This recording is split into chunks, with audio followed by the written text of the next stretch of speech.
ప్రతి జీవితానికి ఒక కథ ఉంటుంది. ప్రతి కథలో ఒక పాఠం ఉంటుంది. ఆ పాఠమే మన భవిష్యత్తు. జీవిత పాఠాలు. మన జీవితాన్ని నాశనం చేసేది శత్రువులు కాదు, మన ఆశలే. ఒక చిన్న ఆశ ఎలా ఒక మనిషి జీవితాన్ని పూర్తిగా ధ్వంసం చేసిందో తెలుసుకుంటే మీరు షాక్ అవుతారు. ఒక చిన్న గ్రామంలో రాఘవ అనే యువకుడు ఉండేవాడు. ఆయన చాలా కష్టపడి పనిచేసే రైతు. అతనికి చిన్న ఇల్లు, కొంచెం పొలం. కానీ అతని మనసులో మాత్రం ఒక పెద్ద కళ ఉండేది. నేను ధనవంతుని అవ్వాలి, గ్రామంలోనే కాదు దేశంలోనే గొప్పవాడిగా నిలవాలి. ప్రారంభంలో అది ఒక సాధారణ కళ మాత్రమే. కానీ కొద్ది కాలానికి అది ఆశగా మారింది. మరింత కాలానికి అది అత్యాశగా మారింది. ఒకరోజు రాఘవ అడవిలో పనిచేస్తూ ఉండగా అతనికి ఒక వృద్ధుడు కనిపించాడు. ఆ వృద్ధుడు ఒక విచిత్రమైన మాట చెప్పాడు. ఈ అడవిలో ఒక రహస్యం నిధి ఉంది. దాన్ని కనుక్కుంటే నీ జీవితం మారిపోతుంది. ఆ మాట విన్న వెంటనే రాఘవ కళ్ళలో మెరుపు వచ్చింది. నిధి అంటే నేను కోటీశ్వరునే అవుతాను. అతను తన పని వదిలి నిధి కోసం వెతకడం మొదలుపెట్టాడు.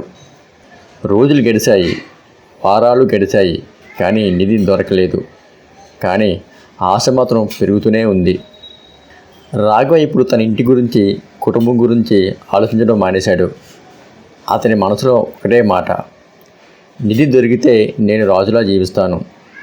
ఒకరోజు అతనికి ఒక చిన్న బంగారం నాణెం దొరికింది. అది నిజంగా నిధి దారి చూపిన మొదటి సంకేతం. అప్పటి నుండి అతని ఆశ మరింత పెరిగింది. ఇక్కడ ఒక నాణెం ఉంటే లోపల ఎన్ని ఉంటాయో అతను మరింత లోతుగా అడవిలోకి వెళ్ళాడు. ఇక అతని ఇంట్లో పరిస్థితి చాలా దారుణంగా మారింది. అతని భార్య, పిల్లలు ఆహారం లేక ఆకలితో బాధపడుతున్నారు. భార్య అనుకుంది, నా భర్త ఎక్కడికి పోయాడు, ఎందుకు ఇలా మారిపోయాడు? కానీ రాఘవకి ఏమీ పట్టలేదు. అతను పూర్తిగా ఆశలో మునిగిపోయాడు. ఒకరోజు రాఘవకి ఒక గుహ కనిపించింది.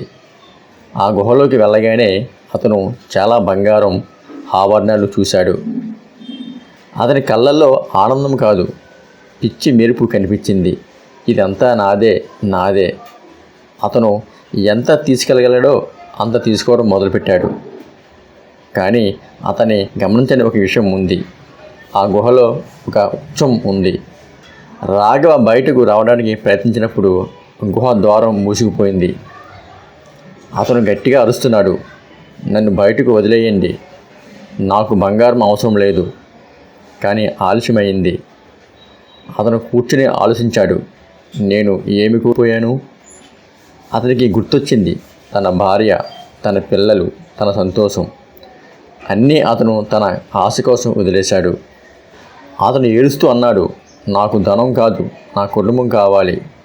కానీ ఇప్పుడు అతని దగ్గర బంగారం ఉంది, కానీ జీవితం లేదు. అతని ఆశ అతని జీవితాన్ని పూర్తిగా నాశనం చేసింది. కొన్ని రోజుల తర్వాత గ్రామంలోకి గౌతమ బుద్ధుడు వచ్చారు. గ్రామస్తులు రాఘవ కథ చెప్పారు. బుద్ధుడు అందంగా చెప్పారు, ఆశ తప్పు కాదు, కానీ అత్యాశే బాధకు కారణం. మనిషి తనకు అవసరమైన దానికంటే ఎక్కువ కోరినప్పుడు అతను తన ఆనందాన్ని కోల్పోతాడు.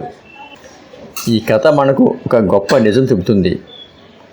మన ఆశల్ని ముందుకు తీసుకెళ్తుంది, కానీ అత్యాశ మనల్ని నాశనం చేస్తుంది. మీరు సంపాదించాలి, ఎదగాలి, కానీ మీ సంతోషాన్ని కోల్పోయే స్థాయికి కాదు. ఈ కథ మీకు ఒక చిన్న గుర్తు మాత్రమే. మీ జీవితంలో కూడా ఆశలు నడిపిస్తున్నాయా లేక నాశనం చేస్తున్నాయా? ఒక్కసారి ఆలోచించండి. ఇలాంటి జీవిత పాఠాలు ఛానల్ సబ్స్క్రైబ్ చేయండి, మర్చిపోవద్దు.